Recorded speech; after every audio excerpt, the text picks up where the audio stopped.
வாழ்றதுல இவ்வளவு கஷ்டம் அப்படின்னு. அவனே சொன்னா, எனக்கு காரணமே தெரியலமா, நான் எதுக்கு இருக்கணும் இந்த உலகத்துல, நான் இருக்கிறதுக்கு அப்படின்னு எனக்கு ஏதாவது ஒரு காரணம் இருக்கணும்ல, அந்த காரணம் எனக்கு தெரியல. நீ இல்லன்னா உங்க அப்பா அம்மா உன் தங்கச்சி எல்லாரும் எவ்வளவு கஷ்டப்படுவாங்கங்கிறது உனக்கு தெரியுமா? அத நான் யோசிக்கலன்னாரு. அது முதல் யோசி.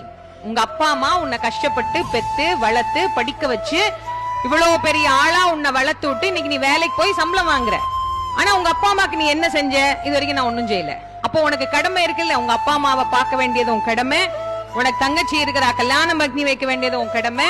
நீ இந்த வாழ்க்கையை இறைவன் கொடுத்திருக்கிறார். எல்லாருக்கும் மனித பிறவி இல்ல. மனித பிறவியா இருக்கிற எல்லாராலையும் கோயிலுக்கு வர முடியுதா, கடவுளை பார்க்க முடியுதா, பேச முடியுதா? முடியல. ஆனா உனக்கு இவ்வளத்தையும் கடவுள் கொடுத்து நீ நல்லா வாழ்ந்து உன்னை சுத்தி இருக்கிறவங்கள நல்லா வாழ வைன்னு சொல்றாருல்ல, இது ஒரு அடிப்படை கடமை.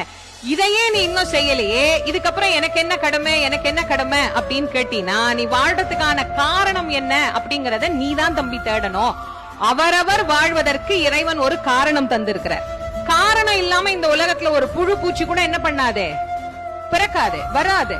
எல்லாத்துக்கும் ஒரு காரணம் அப்படிங்கறது உண்டு.